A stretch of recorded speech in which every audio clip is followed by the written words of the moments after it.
আসসালামু আলাইকুম। আশা করছি যে যার অবস্থান থেকে সুস্থ ভালো আছেন। আলহামদুলিল্লাহ আমরাও বেশ ভালো আছি।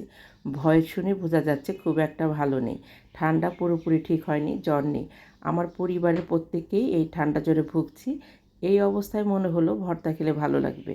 কাজের দুটো ভর্তা করেছিলাম বাসার জন্যে, সেটাই আপনাদের সাথে রেসিপি আকারে শেয়ার করব। আমন্ত্রণ জানাচ্ছি দিলরুবার হেসেলে। অনুরোধ করব লাইক দিয়ে ভর্তা রেসিপি দুটো দেখে নেবেন, ভালো লাগবে। আমি চিংড়ি মাছগুলোকে খুব ভালোভাবে বেছে উষ্ণ গরম পানি দিয়ে ধুয়ে নিচ্ছি। আমার গিজারে গরম পানি আছে, সেই পানি দিয়েই আমি এটাকে খুব ভালোভাবে হাত দিয়ে চটকে চটকে ধুয়ে নেব, যাতে বালুগুলো না থাকে। ঠিক এইভাবে ধোবো, যাতে আবার খুব জোরে জোরে মেখে মাছগুলোকে ভেঙে ফেলবো না। একটা স্ট্রেনারে মাছগুলোকে ঢেলে আমি উপর থেকে হাই স্পিডে পানি দেব, যাতে বালি থাকলেও সেটা চলে যায়।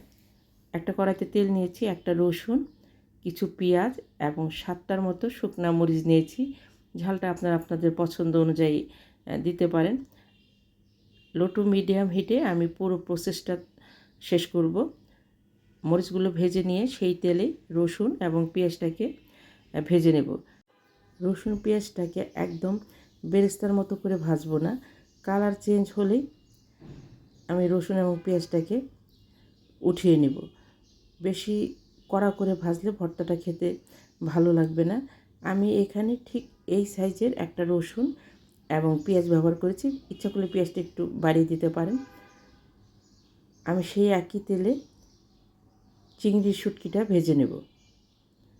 পুরো প্রসেসটাই লো টু মিডিয়াম হিটে করতে হবে।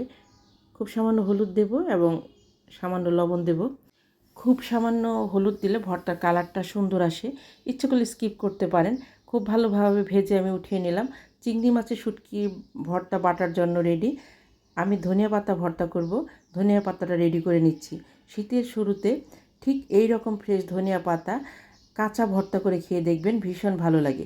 অনেকে ধনিয়া পাতাটা ভেজে ভর্তা করেন, আমি আজকে কাঁচা ভর্তা করব। এখানে 5টা কাঁচা মরিচ, একটা রসুন এবং তেঁতুল নিয়েছি। পুরোটা ব্যবহার করব না, রসুন থেকে 2 কোষ এবং খুব সামান্য তেঁতুল ব্যবহার করব। ধনিয়া পাতাটা খুব ভালোভাবে ধুয়ে কেটে ঝরিয়ে রেখেছিলাম আধা ঘন্টার মতো, যাতে কোনো পানি না থাকে। 5টা কাঁচামরিচ, 2 কোষ রসুন এবং 3টা বিচি হবে সেই পরিমাণে তেঁতুল সামান্য লবণ দিয়ে বেটে নেব। এই ভর্তাটাতে খুব একটা ঝাল ভালো লাগে না, ইচ্ছে করলে তেঁতুলটা স্কিপ করতে পারেন। আমাদের কাছে এই ভর্তাটা টক ঝাল হলে খেতে ভালো লাগে। মশলাটাকে খুব ভালোভাবে বেটে নিয়ে তারপর ধনিয়া পাতাগুলো বেটে নিতে হবে এবং খুব মিহি করে বেটে নিতে হবে।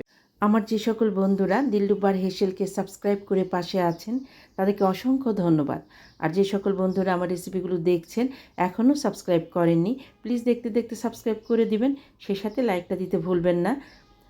আমার ভর্তাটা বাটা শেষ উঠিয়ে নিয়েছি।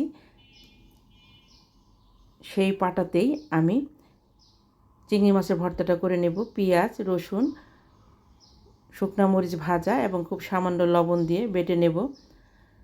এখানে পাটাতে যে ধনিয়া পাতাটা লেগে আছে, ওই ধনিয়া পাতাটা এই ভর্তার সাথে মিশে ভর্তার টেস্টটা অনেকাংশেই বাড়িয়ে দেবে। রসুন, পেঁয়াজ, শুকনো মরিচটাকে খুব ভালোভাবে মিহি করে বেটে নিতে হবে। আমাকে এই ভর্তাটা করে দিচ্ছে আমার হেল্পিং হ্যান্ড বিলকিস। ও খুব সুন্দর করে ভর্তা করতে পারে, দেখে বুঝতে পারছেন কি সুন্দরভাবে বেটে নিচ্ছে।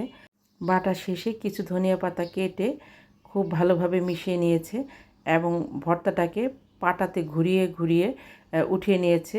এতে পাটাতে কোনো ভর্তা লেগে থাকে না। ওর এই প্রসেসটা আমার কাছে খুব ভালো লেগেছে।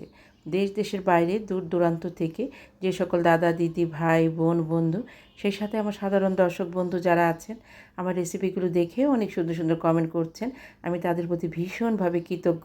প্লিজ এভাবেই পাশে থাকবেন। যারা কাঁচা ধনিয়া পাতা ভর্তা খাননি, শীতের শুরুতে এভাবে একবার ট্রাই করে দেখবেন, ভালো লাগবে। 20 টাকার ধনিয়া পাতা আন্দাজে আমি এখানে কাঁচামরিচ, রসুন এবং তেঁতুল ব্যবহার করেছি। আর খুব মিহি করে বেটে নিতে হবে, দেখে বুঝতে পারছেন। 100 গ্রাম চিংড়ি মাছের শুটকিতে সেই পরিমাপের মশলা আমি ব্যবহার করেছি, আপনারা কম বেশি বাড়িয়ে নিতে পারেন। যারা আমাকে বন্ধু করতে চাচ্ছেন অবশ্যই কমিউনিটিতে নক করবেন। নিজে ভালো থাকবেন, অন্যকে ভালো রাখবেন। আল্লাহ হাফেজ।